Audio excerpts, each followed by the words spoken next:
What if you wanted to pass information to your Python program to change the way that it runs? One of the most common ways to do this is with command line arguments. When you run a program from your system command line, you can pass in arguments. Now, that word argument is a loaded term. In Python, we have function arguments. Those are inputs to a function. Command line arguments are inputs to an entire program. So function arguments and command line arguments are not very related, except that they're both inputs into something. Now, what do you think would happen if I passed an argument to this greet.py program as I run it through Python?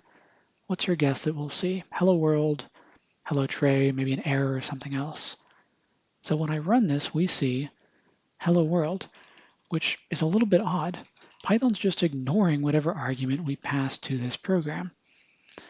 The reason is Python stores all the arguments that we give it, but it doesn't do anything with them. It's up to us, the implementer of this program, to do something with them. So they're stored in a list in the sys module. The list is called argv. So sys.argv has all of the programs passed to our Python program at the command line, all the arguments passed to our Python program. So this list here has two things in it.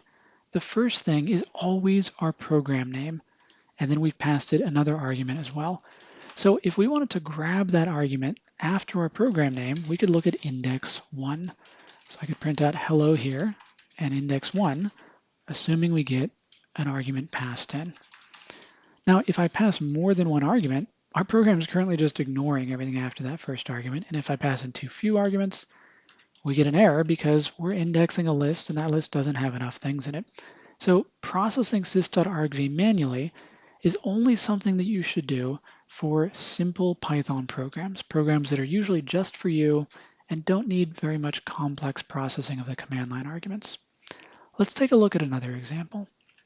So we have a program add.py that takes sys.argv and unpacks it into three variables, the program name and whatever two arguments are given after that. Then it adds those arguments together and prints them out. What's your guess that we're going to see when I run add.py with 2 and 3? So 2 plus 3 is not 23, or at least it shouldn't be 23, and yet that's what we see. The reason is sys.argv is a list of strings. All command line arguments are given to Python as text by the operating system. Python doesn't do any processing with them. It's up to us to make some sort of meaning of them beyond text. So if we want them to be numbers, we'll have to convert them to numbers ourselves. So if you need to make a very simple command line interface and it's just for you and it doesn't need to be friendly, you can read sys.argv to manually process the arguments coming into your program. But if you need something more complex, you should probably use a proper command line argument processing tool.